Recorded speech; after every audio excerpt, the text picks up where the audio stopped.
राधे राधे।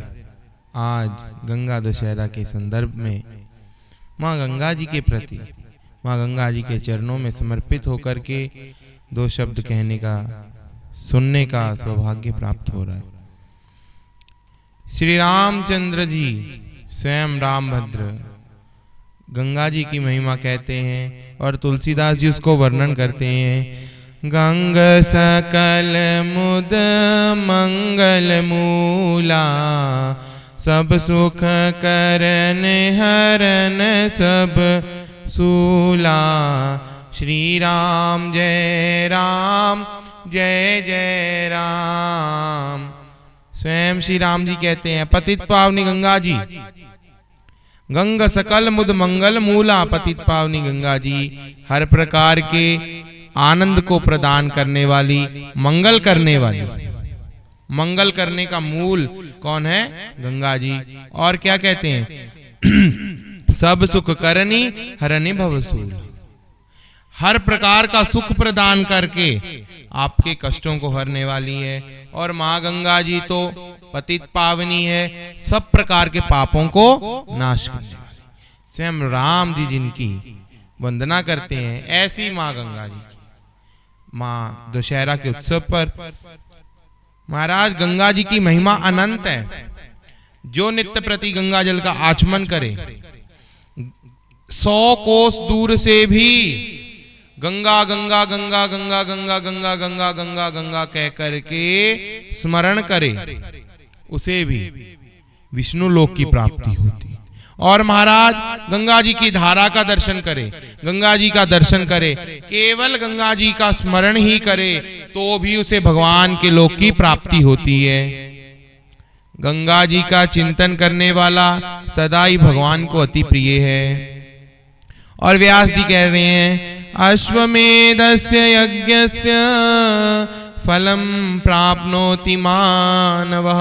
स्नान करने के तुरंत बाद तत्काल ही अश्वमेधस्य यज्ञस्य फलम प्राप्नोति मानवः।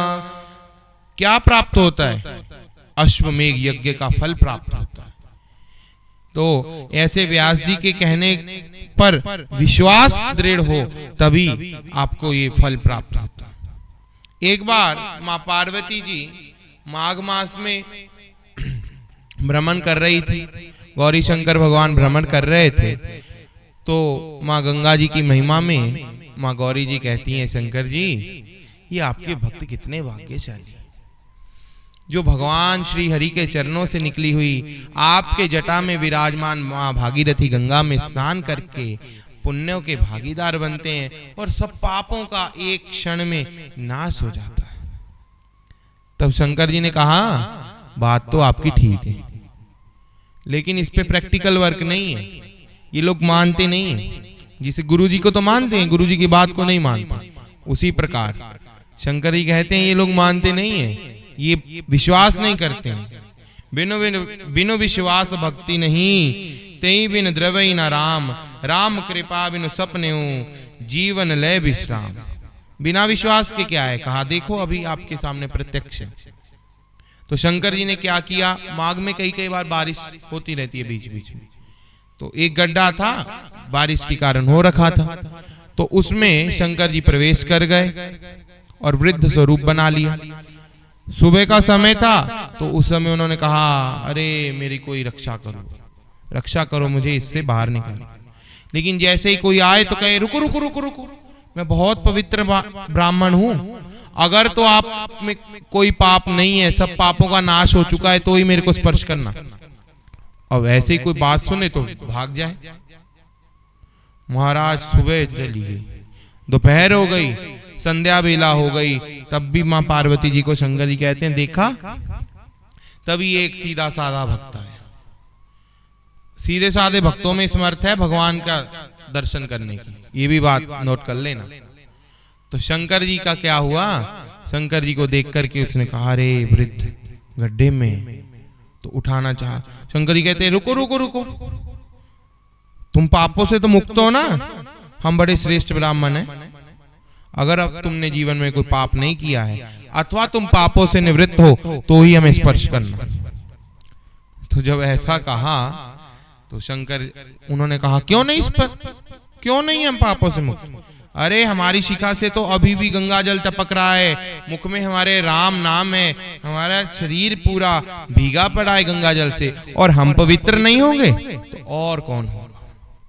महाराज वे गड्ढे में प्रवेश करके वृद्ध स्वरूप शंकर जी को उठाया, और जैसे ही उठाया तो वृद्ध स्वरूप को उठाया, लेकिन उन्हें जैसे ही थोड़ा स्पर्श किया तो कर्पूर गौरांग करुणावतारम, कपूर के समान श्वेत वर्ण वाले शंकर जी के विशाल विराट स्वरूप का दर्शन हुआ। बोलो गौरी शंकर भगवान की जय। इतनी महिमा है गंगा जी की। गंगा स्नान का फल अनंत है, लेकिन बात यही है बिन विश्वास भक्ति नहीं, ते ही बिन दरवई न राम। विश्वास हो, आपका विश्वास अटल है तो आप एक बार गंगा जी के नाम का स्मरण करें और आपको गंगा स्नान का फल तत्काल, अश्वमेघ यज्ञ का तत्काल फल, सब पापों से निवृत्ति तत्काल हो जाएगी। ऐसी गंगा जी की महिमा अनंत अनंत है, जिसको इस वाणी के द्वारा वर्णन करना असंभव है। जय जय श्री राधे, हर हर गंगे, जय मां गंगे।